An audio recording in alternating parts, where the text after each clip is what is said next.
Wow. See, it's my last meeting. I'm not even jumping. I don't know. Hey, I wouldn't be making any judgments. You never know. You never know. You're starting to scare me now. You know what? I'm not Just making for judgments. that. You never know. Would you? I would be happy to. The following test of the things we think, say, and do. Is it the truth? Is it fair to all concerned? Nailed ya. Will it build goodwill and better friendships? Will it be beneficial to all concerned? The first one always gets you. I know. Yeah, you know what? Can't even get past that, right? That one's burned me a few times this year. This guy too. Is it true thing? Anything about? Oh. Is it the truth? I just have digits missing. Digits missing. Really? So, I love to start this way. Now, besides the battery's dead. Visitors.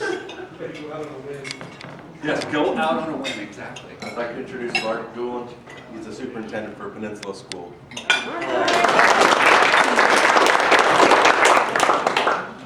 You know, I almost want to introduce you as like a visiting Rotarian. There's all this weird stuff. You do so much stuff. We'll move on. I'll come back to that later. Yes. Want to not introduce, but have Kim Baradale stand, please. He's a frequent visitor, and many of you know him, but not all of you know him. Kim Baradale from the Eureka Club.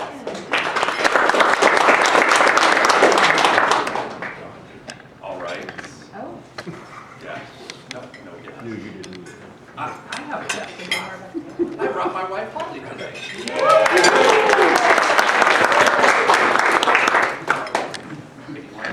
I'm visiting. Yes. Well, but you don't count as a visitor. You're a dignitary or something. I'm supposed to like have some Have we brand. met her? Oh. But she's a visiting dignitary. Well, I was just gonna say, because you're supposed to. I totally do everything in the morning. Well, I know that, but besides that, I'm going to introduce myself. And You I'm can gonna introduce your guest. Perfect. So, I'm Cindy Sutcliffe. I'm with Mad River Rotary. I'm also your assistant governor. And I'll be your assistant governor next year, too. What club were you in before, though? I was in this club. What club were you in before that? I was in Southwest. I bounced around a little. I don't know that we should talk about that in front of children, but anyway. And then I have with me my grandson, Jace. Hey, James! Why did you ever leave us? Because you leave at 7 o'clock in the morning. It's funny, it seems like you're here today. Okay. Announcements. I'm assuming there's not a whole bunch. Travis is on a plane right now. He's almost to Texas, and he'll be back tonight. Nice. Yeah. So, I'm not going to say at my next meeting, because that wouldn't work, but I'm sure that we'll see in the meeting soon. We will. Finn? Do you happen to know anything about Finn right now? Finn is getting very little sleep and having a blast on the Western Safari Tour with all the other students from our district and others. Perfect. The one of the Rotary clubs, I can't remember which one, Southwest, I think, did post a picture of the exchange students who were on Western Safari at Disneyland. So that was on Facebook. They made it to Disneyland. Okay, they made it to Disneyland. Yep. They may still be there as far as I know. We do have this plan for later on, but are we going to express our appreciation to the retirement of some members of the board? We have some discussion about all sorts of people on the board and other positions, so we'll get there. See? Right. Thank you. So normally this would be the point where I have Rotarian of the Week, but it seems a little odd to do Rotarian of the Week for the last time. I don't know if it's something that AJ is going to continue, but hey, if there's a Rotarian of the Week this week, I'm going to have to make it AJ, because it's all yours now, man. Hands up. So, I hope you're ready. I think you get a small break, but it's coming. And it goes way faster than you think it does. It's going a lot faster than I think it does, because I'm not sure that this is my second meeting or something. All right. So I have to start it this way. I could sit and I could go through our club and I could pull out our roster and I could say, thank you for these reasons, and just go down the list. But I'm just going to say, so many awesome people, and a lot of them are in that photo. But there are others that I'm going to talk about today specifically, because I want to give thanks to people who have went above and beyond in just a number of different ways. So, starting with board members. I don't have a lot of my board members here today, but I have a few. So, this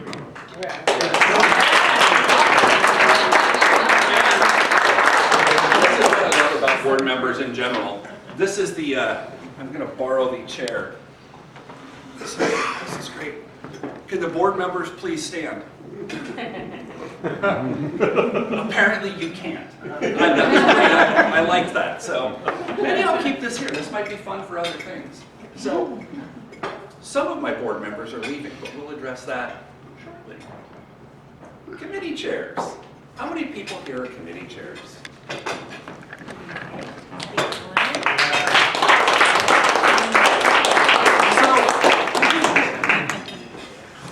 This is one of those things. There are a lot of you who have expressed to me throughout the year that you don't want a lot of things. You want to be quiet. You want to sit in the background. I'm going to pick on you, Jeff, just because it's fun. And I like you, and you seem to be open to it. He always tells me, he's like, oh, no, don't make any big deal about it. Just do the meeting. You guys are all awesome. Everything our club does, we never have a shortage of volunteers. We have so many things that happen, and so many great things.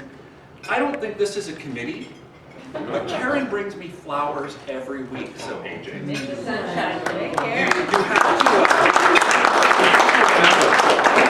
to thank her. I mean, she gives you great flowers. I hope you don't have allergies, because there have been a couple days, I'm not going to pick on you on that one, but there have been a couple days where I've sat up here and went, and I asked you. I know, and I'm actually going to blame the flowers on the computer. My computer is, it's got allergies. And so, it does all sorts of bad stuff. So, this is one of those guys who I love the internet. I almost played a game with this because if you do a search for any member of our club, there are some awesome pictures that come up. I didn't find as many awesome pictures of you, but I found this and I love this picture. And he's even got a Rotary tie on. Yeah. He's even got a Rotary tattoo. So I know, the guy's pretty awesome. So, yeah. He's got a Rotary tie tattooed on his chest. So I mentioned before that some people don't like to be talked about, and Scott is one of them. And you know, he's kind of asked me not to, and I can't listen really well, but that's why you're getting a different type of award, because I had to think about it. I got all these different types of alcohol, and I thought, who drinks the same thing that I like? And Scott drinks tequila. So Scott gets the tequila award.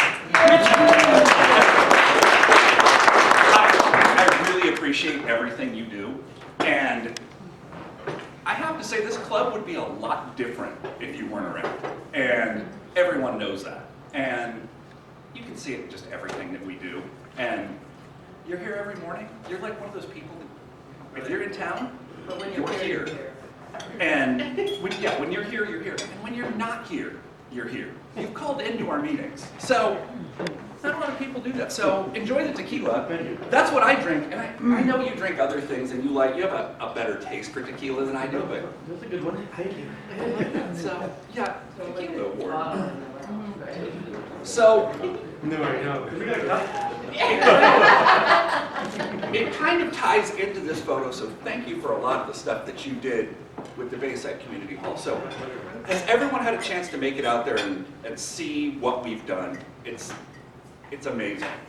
Now, I like this photo because I think the person responsible for making a ton of this move and making a lot of this painting go on, and this is actually hugely, I'm calling this award the Because Barbara Told Me I Had To award, which is kind of an odd award, but you hide so much in the background. Like, you did so much on that, and everybody kept saying, oh, are you going to do something for him? And I said, why would I do something for him? He's just going to make bad jokes at me. But, I'm wondering if people are seeing a trend in what I do.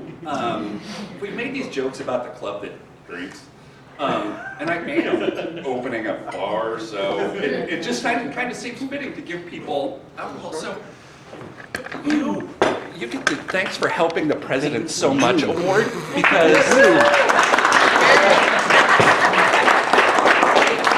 I assume it goes well with coffee. I don't know.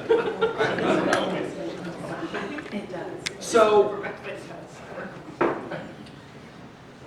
sometimes you should put little tags between, but this is not necessarily the right picture to pick for this. However, this is my favorite picture because every time I do an internet search for you, this pops up. And I absolutely love this photo because before I'd heard of this club, I heard about dictionaries. And I'm like, oh.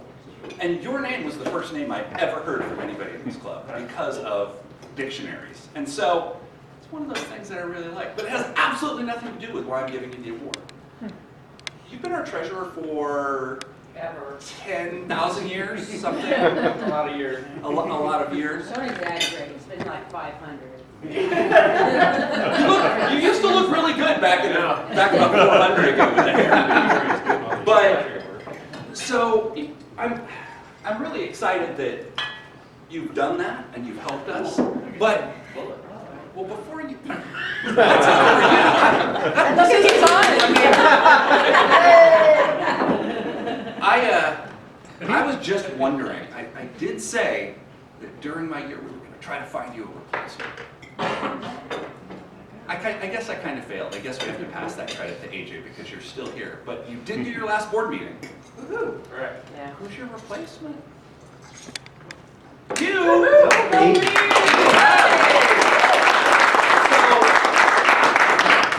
Thank you for 10 years. Thank you. Did I pick right? Oh, yeah, you picked right. I can't remember. Well, great. I've handed out 3 bottles of alcohol and half of it's already gone. That's fantastic. Hey, I thought you were in a club. Well, and that's where I was going to go with this. So, I said that I'd get back to you later. So you're not even in our club. Are you joining our club? Yeah. All right. So wait a minute. You're going to join our club, and you're going to be the president of another club? And you're going to be our treasurer? Yeah. Okay. I wanted to make sure I heard that correctly. I would watch that one. I would watch that one. Rachel just said she'd step in if she loses. Well, there you go. You've got a backup. I did not. So, no. So, thank you for stepping up for that because that makes a huge difference. So, I want to go back to that internet search comment because I almost put the photo up. Almost. And I know, I couldn't put it up. When I searched for this guy, I found all of these ones, and they're all fun for different reasons. But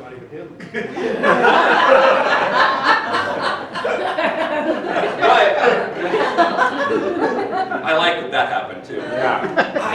I have to say, when I did your search, this was the first picture that popped up. But directly next to you was a bald man with a very heavily tattooed face. And I greatly considered putting it up and saying that I was surprised about the tattoo removal between now and then. But I have just a lot of great things to say about Howard because if you've been the president of this club, I think we've all kind of watched someone becomes president and then they kind of disappear a little bit.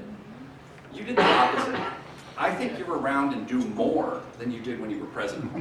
And of the emails that get sent out, you send out everything every week. If I need something sent out, I send it to you. It's amazing how much you do, and you're retired, and how many emails you sent from all over Europe and everywhere else that you happen to be. So I'm just giving you a bottle of wine, and the reason, this has absolutely nothing to do, it's not an award. This is a bribe, because I actually am really hoping that you stay around for AJ, because I think this job would be brutal without someone like you doing what you do. So, for the whole club, I would have to say, this guy is amazing. Yeah. So,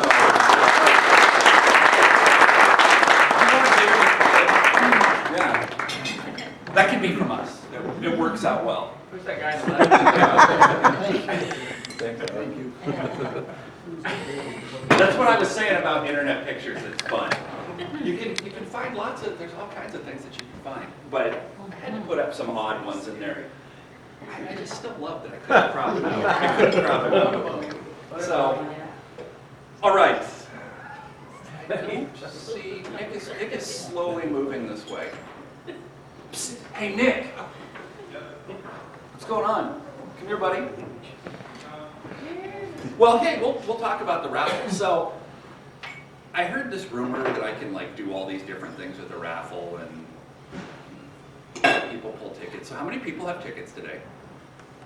Okay, so this is great. I feel like I only abused that once, and I made Finn get the blue ball. I was really hoping that Finn was going to be here today, because I wanted to do that again as my last thing for a raffle, but since there's no Finn, I can just ask that if somebody wins the Blue Ball Award, will you please make a donation to Finn? It's up to you. You don't have to. I'm just asking. So, no pressure. He is having fun touring the West Coast. So, I have a question for you as you draw these. Are you going to keep being Sergeant at Arms? Yes.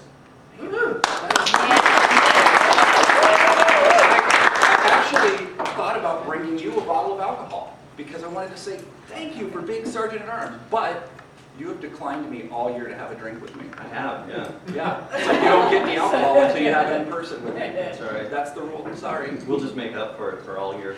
Yes. Well, we have actually tried on many occasions and it just doesn't work. So, all right. Lonnie, you want to grab one?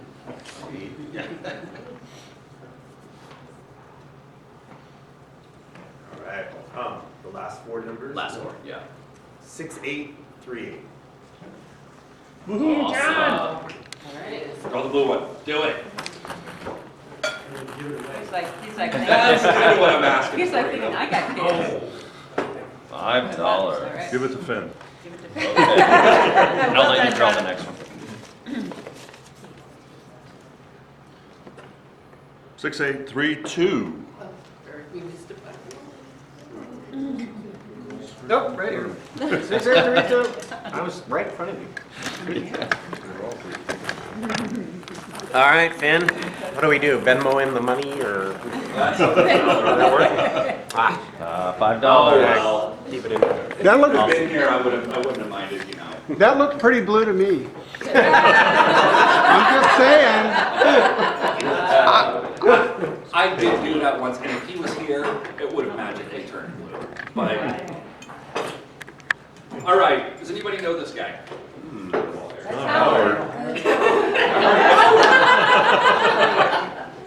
Yeah, you look a little more trimmed up here. Think a little bit. So, I'm assuming a lot of you can name this person. However, there is one person in this room who pretty much, I'm going to say, lives, eats, breathes, and does exactly what this man had hoped for. Would you like to talk about that, Terri? Yeah, Terri.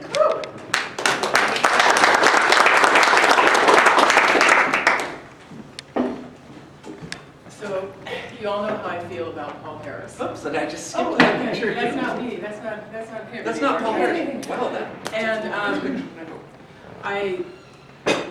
I love all of you people people in this club. I was going to say guys, but that's so rude. I love all you men and women in this club. And your generosity has been overwhelming for all the years that I've been District Foundation, or not District Foundation, Club Foundation Chair. I'm getting around here. And so I thought how to thank everybody. So what I decided to do was looking at the reports. There were about a dozen people who had not yet achieved their Paul Harris status. And so I decided to finish them all. So we are now a 100% Paul Harris Fellow Club. Wow.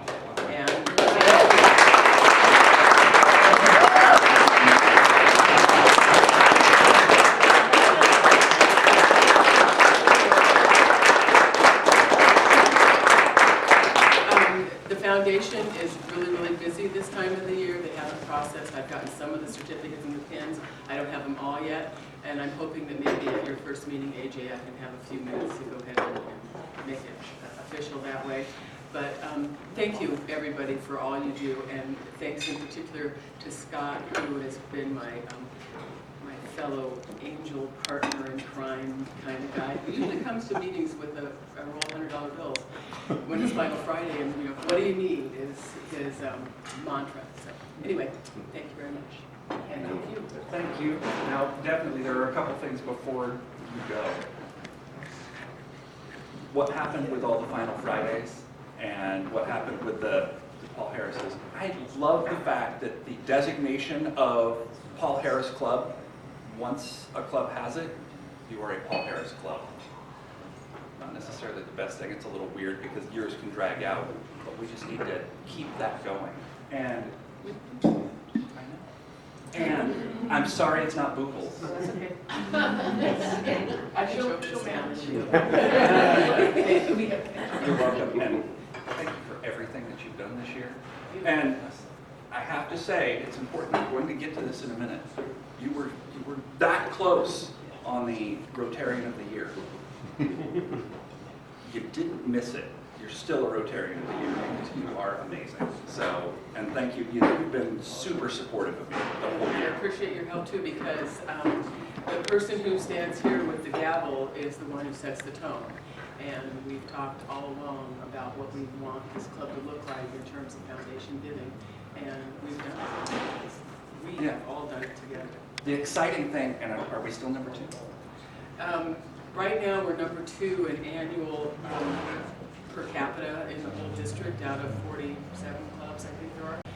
And we're not going to make number 1 unless somebody wants to drop another $60,000.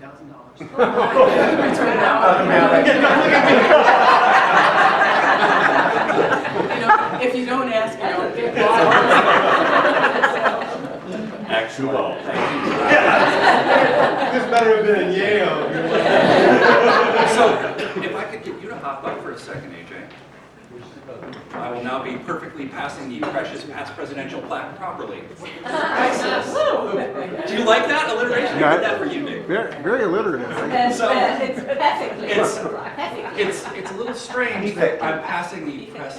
Oh, it is perfect. That sounds English. Wow. Sounds English. Wow. It's not perfect. Guess what?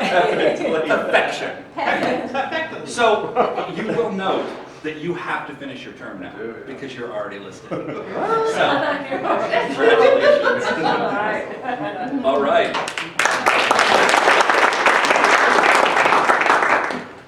All right. Some of these are low res. So, Rotarian of the Year. I'm going to give clues. So, this is clue number 1. I'm not going to say a lot more than this, but there have been a couple people in here, for sure, that have had to use a few things like, is it the truth? You won't even look at me, just stare straight at it. So this is clue number 2. So, anybody have a guess who it might be? When you gave it away, you're staring at me. Well, no, I was staring at the guy that I talked about the truth thing earlier. But, Dick Johnson is right there. Bob is right next to him, so that confused me. So, does anybody know now? Yeah. Good choice. So, You know, this is the fun part of this. As Rotarian of the Year, when I found this awesome picture,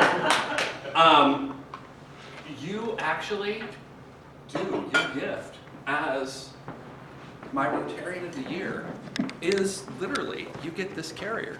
Oh, man. Because I'm really afraid that if you start drinking like all these people, that you're not going to be able to keep this up. I'm a little worried about it. That's not true. I actually have a plaque for you. The problem is, I put a chair in my way, so I'm trying to kill myself. The problem is, plaques don't come quickly. And by the time you decide who your Rotarian of the Year is, you think, oh, it'll get here. No, it won't. Order it way sooner than you think. So, if you know who your Rotarian of the Year is now, so, It's really good. of all the different things that you do, you've been the one guy that, like, I didn't really know you at all at the beginning of this year. And you're always positive.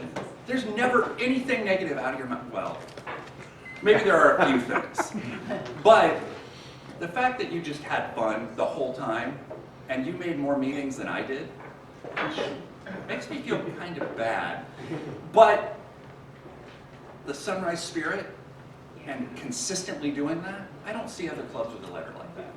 And everybody reads it, everybody sees it. If you miss a meeting, we get a follow-up, and you're carrying a lot with that. So, for that,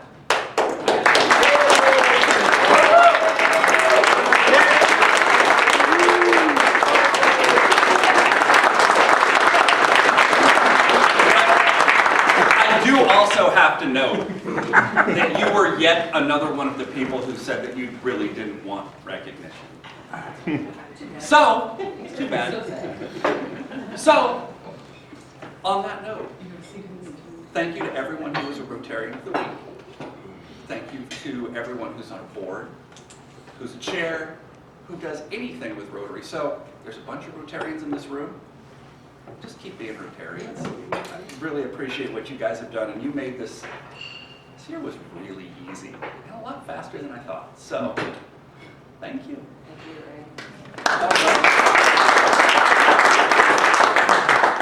It's really funny because I didn't click this.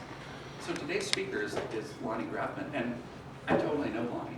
I just didn't realize it when I saw the name and didn't put two and two together because why would I do that? We're going to connect his computer, but in the meantime, Remove this chair. we're going to let Maggie move things and make an introduction. All right. So many of you do know Lonnie, and he's going to be talking to us about water. And clean water is probably the most important thing in the world. Think about it. And it's one of the areas, water and sanitation is one of the 6 areas of focus for Rotary. And I feel like it's most important because it impacts all the other areas. Peace and conflict resolution. There's a lot of fighting that happens, and it's going to be more and more about who has access to resources, and water is a big one. Disease prevention and treatment, maternal and child health, basic education, literacy, and economic and community development. Those are the other areas of focus, and I really feel like access to safe water has an impact on all of those.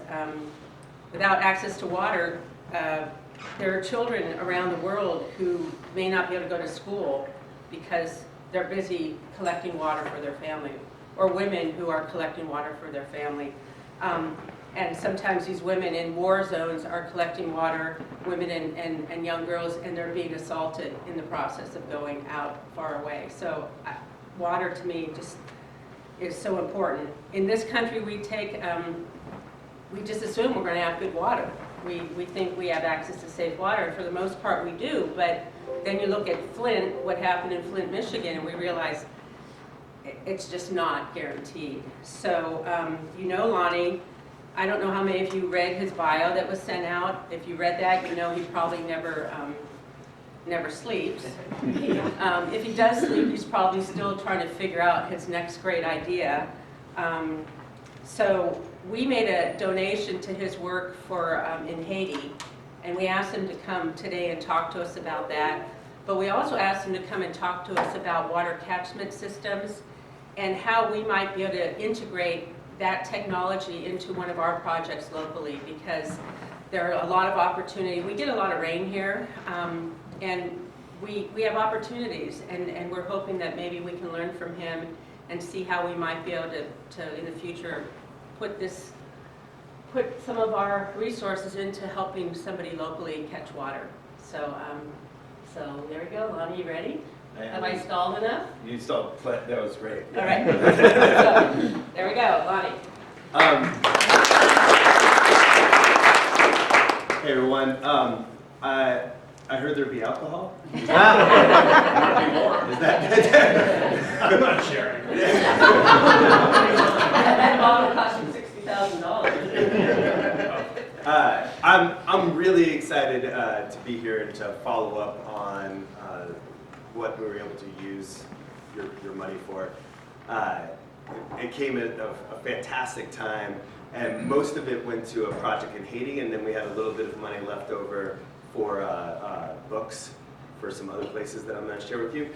I'm going to talk mostly about the Haiti project because that's where the bulk of it went. And I have the incredible pleasure of presenting mostly slides from the person that we sent the money to, which is really exciting to me. When I worked with him 7 years ago, there was no computer and no internet and mostly no power in anywhere near him. And so for him to be able to get on a Windows 95 PC, hacked version of my own recording, a totally legal version of Microsoft Office PowerPoint, was really fun. I added a couple. I met this guy, Franz, 8 years ago, the last time I was working in Haiti in person, and I was incredibly impressed by him and his nascent, at the time, organization.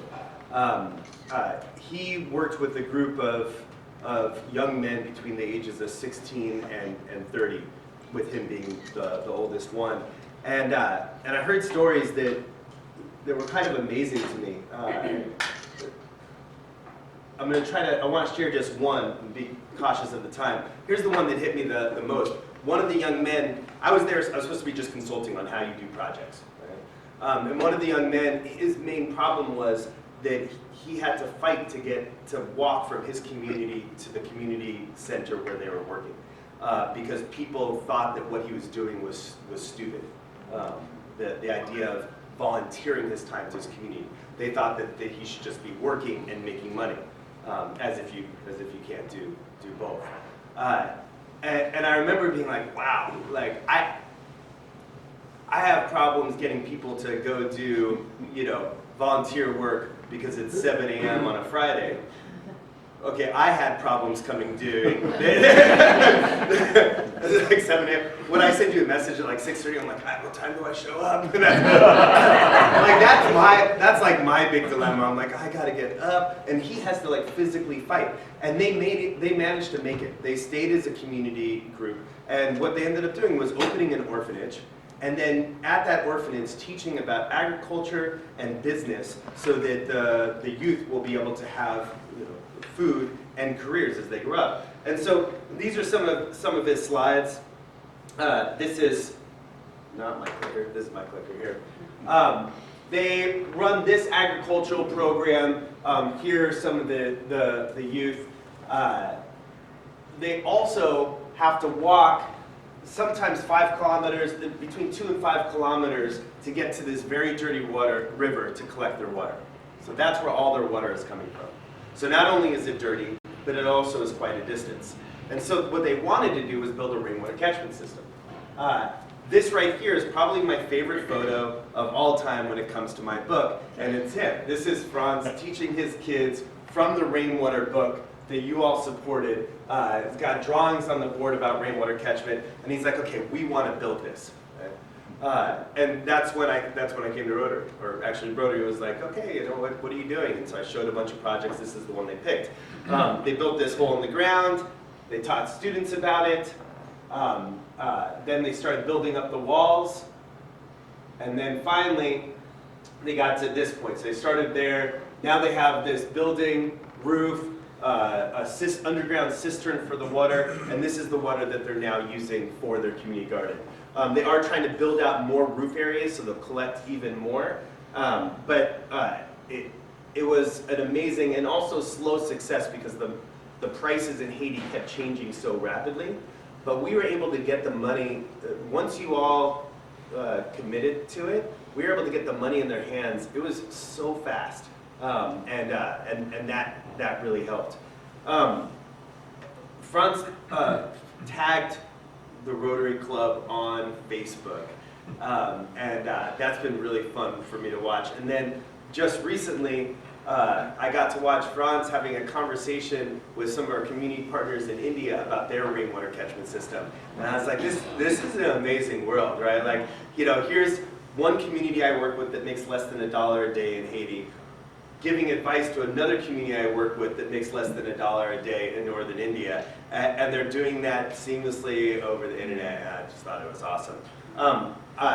Franz, two things. One, he really wants a photo of us together at the end. He's like, I sent you lots of photos. I want to see the people that donated.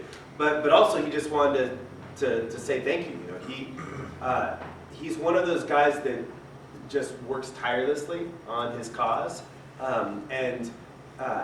If you've worked in Haiti, you've seen this thing that's really hard to watch, which is a bunch of very expensive white SUVs driving all around the country doing aid work and seeing nothing at all built. And then you meet Franz, who's like working out of a beat up shipping container, and a month later he's already, you know, he's made a stand to sell food out of, and he's educated 40 kids every single day. And it's amazing to see, you know, a local community member who's just dedicated their life to this. And so I want to say thank you from him and from me to supporting it. So thank you. I also want to show a couple of the other places that your books went. The next big spot that there was two things. We were supporting this Haiti project, and we were going to send books to Puerto Rico because you know, the massive disaster just happened there, and water was a big issue. So sent books to Puerto Rico. They built 12 systems in that many days in Puerto Rico. And their systems, rainwater catchment systems, these are 3 different ones.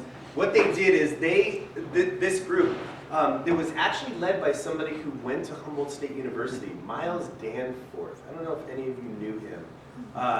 Romy, you might have known he was a CCAC co-director, but it was a long time ago. He was with the group, and what they did is they decided to focus just on farmers. So farms that had been destroyed by the hurricane and were trying to rebuild. So he worked with these farmers to rebuild systems. And then what we did is he went back and brought the Spanish edition of the book, which just came out. You funded it. It took us a while because after you funded it, it still took me like 2 months before we got the book published. But he brought the Spanish editions back. He had left the English editions, but you know, that's only so helpful. So now all of the places, all 14 places that he worked with have a Spanish edition of the book, and they're now using that to teach other farms, because other farms are like, okay, how do you do this rainwater catchment thing? Rainwater catchment in a disaster area like this makes a lot of sense. It makes sense no matter what, but when you're in a disaster area, distributing your resource enables you to have some capacity to handle the, you know, any devastation that comes. And so I'm really happy about that. And then there was money for 20 books, so I then sent a book to Kenya to work with Samuel. He had a digital copy of the book. He was traveling 2 kilometers with a wheelbarrow every day for water, and now he's catching all of his own rainwater. And then we also sent a copy of the book to 2 copies of the book to Uganda with Joyce Plath, who some of you probably know. So I was like, all right, I got 2 more copies of the book, and that's it for the copies of the book. I'm going to quickly transition into some things that are happening in Humboldt and also rainwater catchment in general. But I will want to come back at the end and say thank you one more time, and then also maybe we can take that photo at the end of the meeting or something like that. If that's okay with you. Okay, cool. He would love that. I'm excited to post it to him and be like, look, here's us. So here's my favorite story from this week. This story isn't from this week, but the story I'm about to tell is from this week. I got back to Humboldt on Monday. I get the great pleasure of getting to travel all around the world, often in the summers, and I'm always amazed at how it's harder to get here than like anywhere else. No, we're so remote. Like there should be like people in other places just coming and helping us with like cell phone connection. We have like transportation. I definitely have never been abandoned by a bus in Mexico the way I've been abandoned by buses in Northern California. It's true. Like we could learn a lot about. Also, I've never had anyone use heroin next to me on a bus in Mexico, but I have here. We shouldn't joke about drugs, but that is the way my whole family is. I hope you don't mind at 7. We've been drinking all morning. Okay. Good, I'll tell you a couple more stories then. So I stayed. Wait, we're being recorded, aren't we? Yeah. I'm gonna keep these stories. So if I stop my story at heroin, you know that the rest. So I'm in Humboldt. I decided not to travel internationally this summer because I had the amazing opportunity to get to spend time with my family. My brother just got out of prison after 7 years, and it was an amazing experience, and I'm so excited for the way he's going, because this is what he's about now. When he went in, it wasn't what he was about. And prison has never reformed a single one of my friends. It's only made all of my friends worse. But somehow my brother got better. Right? He took the time and he used it right, and it's amazing to see him talking about how he can give back to his community. Like, I didn't think that was going to happen until he was 50. Right? And so now, like, we're scheming on like ways that we can give back, and it's totally amazing. And so, yeah, thank you. I feel incredibly lucky. And so I was like, I'm going to be in Humboldt, and that's great. I can come do this talk. On Monday, I got to do the keynote talk at the Shift conference. And it was so cool to speak in my own community because the audience took over my talk at one point. Like at one point they were literally like, oh yeah, no, we did blah, blah, blah, blah. And I just kind of stopped and they started telling the stories of what our students have been able to accomplish. This is one of the stories. Heather Nyberg at Loleta Elementary, she was at a break-off group that I got to do at the STEAM conference a year and a half ago.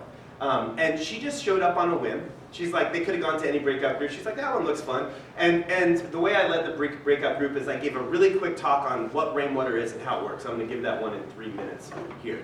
And then I handed everyone, that was my talk, and then I just handed everyone flip chart paper and pens, and I had them all say things that they wanted to design, and then I had them break off into teams. And Heather's like, I'm going to design my school. We're 97% assisted lunch program. And we have space. Seems cool. So they drew it out with markers, and she had it, and she presented it to the group, and it was great. And now she has built all of that. They have 4,800-gallon catchment system, community garden, an orchard with 10 trees, and a pumpkin grove where the students sell pumpkins in fall to learn about that stuff. So we're doing these things. These projects they get to work on other places, we're doing them here, and I think it's incredibly exciting. And what I loved about Heather's story is that she wasn't like hell-bent on this. It wasn't like her passion. She's like rainwater catchment and like, is always studying it and making it happen. She's just like, yeah, why not? Yeah, we could do that. And then she did, right? And I love that. So here's a little bit on rainwater. That is not the slide. That's the slide. Maggie was talking about how water is so important. This is something I think about often, which is you can live without food for 3 weeks. No problem. Right? You can actually go 5 weeks if you stay still. I've made it to 10 days, and it was surprisingly easy. 10 straight days, and I'm like, I think I could go further, right? Water, 3 days. That's it. Maybe 5 if you just don't move and you stay in the shade. That's a big difference, like, you know, that jump. Also, just to finish this off, in an extreme environment, you can go about 3 hours. Without air, about 3 minutes. I can only go 2 minutes, but a lot of people can go 3 minutes. And there's a few freaks out there who can go like 20. I don't know what they're doing. But you know, when we're talking about resource and infrastructure, this water one becomes a lot of, you know, kind of bang for the buck, right? This is the total. This is there. That's the Earth. I just realized that I left up. I thought I switched out these slides to slides that were in English imperial units, which also means that my next slide, which was supposed to be Arcata, is actually India. Sorry. Total water. There's 1.386 billion kilometers cubed. That is the relative diameter of all the water compared to the Earth. That's the relative diameter. What's the problem with that water? It's salty, right? Like most of that water is salty. So fresh water, 2.5% of that, that's the diameter, 404 kilometers. That's the diameter of all of the available, that's all of the fresh water in the world that as a globe compared to our Earth. What's the problem with that water? In the air. Oh yeah, oh thank you. That's my favorite answer, is that it's disproportionately distributed, right? Like, my take for almost every talk I ever give is we have all the technology and all the resources we need to fix the vast majority of our problems. They're just not distributed. But also, there's another reason that it's not distributed well. Nestle owns it. That's no, really. I mean, but some of it is like a lot of it is frozen. The stuff that isn't frozen is then being bought by corporations and also not justly distributed. In fact, I'm going to say something I'm not positive is true, but I would bet all 6 bottles of alcohol that my next statement is true. Across the world, the poorer a community is, the more it pays for its water. Not as a relative function of their income, just more. Every place I've been either pays the same or more per gallon the more poor you are. Right? That's crazy. This is the easily available water. It's right there. That's its diameter. It is a globe from here to Carlotta. That's the diameter of all of the available fresh water in the world. So that's why rainwater. Who owns the rain? Nestle, sure. I do. I'm going to move on past the why catch the rain and just go how to catch the rain, because I only have 3 minutes. There's 2 main ways to break up rainwater catchment, passive and active, right? Or landscape and built. I love landscape rainwater catchment. It's where you're recharging the groundwater and you're doing it often on a large scale. That's not what my next 2.5 minutes will be about. Right? Active systems are the ones usually where you're trying to get water that you're trying to then use immediately on something from a hose. Right? You have a catchment area. This is what it looks like. You got a catchment surface. You've got a screen, you've got gutters bringing it to the screen, you've got this thing called a first flush. I'm going to talk about that in a second. You got more gutters or conveyance or pipe going to storage and overflow, filtration and treatment, and end use. I think most of these things probably make sense. The first flush right there is the only one that I want to describe in a little bit more detail. That's the first flush. The first few minutes of rain are the dirtiest part of rain. Most of the studies show about 90% of the dirtiness in rainwater is caught in less than the first 10 minutes of rainwater falling. That's a little bit because of what's in the air, but more so, what is it from?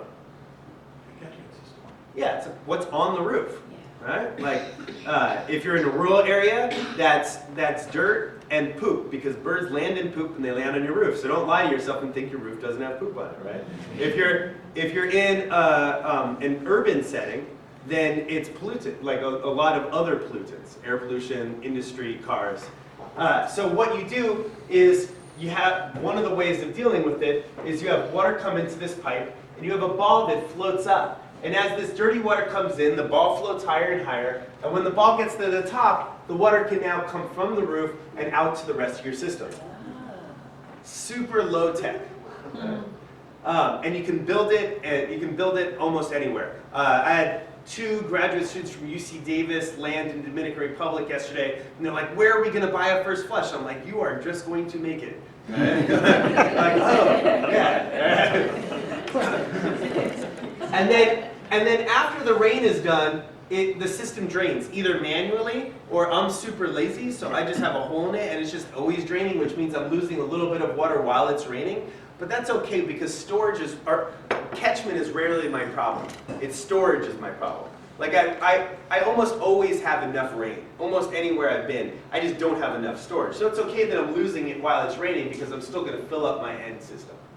An average house, this is the math right here, an average house in the US catches 33 gallons of rainwater on its roof. That's the average house. Yeah, I was gonna say, that thing in front is not. No, yeah, no, it's that one there. that doesn't catch it. We have a lot of catchment potential here in Humboldt, an incredible amount. That is the end of my 20 minutes, but I think that leaves me with time to answer questions. Is that true? Am I looking- 5, you have all the time you need for questions. Well, maybe not all the time, but question away. Yeah, so what kind of questions do you have? Just to remind you, we talked about a lot about Haiti, a few of the places that we sent books, and then rainwater catchment systems. Yeah. Say, constructed one of these for the Bayside Community Hall, how much would it cost? What would the expenses be? The non-labor expenses? Yeah, that's a great question. And with rainwater catchment, it's a giant range for probably 3 main reasons, but only 2 that are going to apply here. One, we often get a large amount of community donations for projects like this. In part or at cost often happens, or just in full, people give us stuff. The next question is, the next big impact on the cost is, how big does the system need to be and what is already existing? So a system that already has,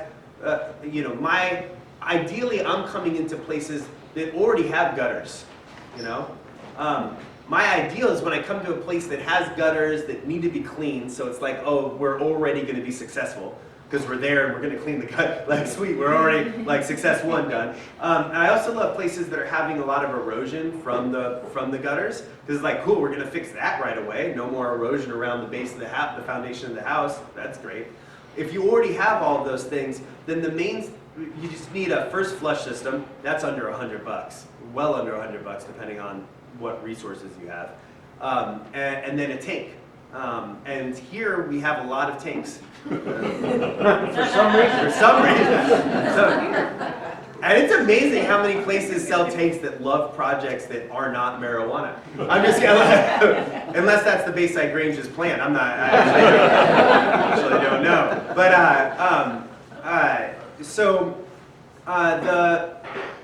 for instance, the last 800-gallon system that we built here cost us less than $800. It was $500 for the tank, and then the rest was in PVC pipes and a few other. That included a garden hose too, because they wanted a garden hose attached just to the system also. Is there a way to loop this system into the water system in the house? There is, but it adds to your expense a lot, and it also adds to the rainwater catchment systems I build. Typically, I don't need to talk to any building inspectors. I don't need to get anything approved in most of the states I'm in now. That wasn't true when I started 20 years ago, but now mostly, like the systems I build, no one, cool, all good. Once you tap it back into the house, that all changes. There's great examples. There's one in there's a good example in Portland.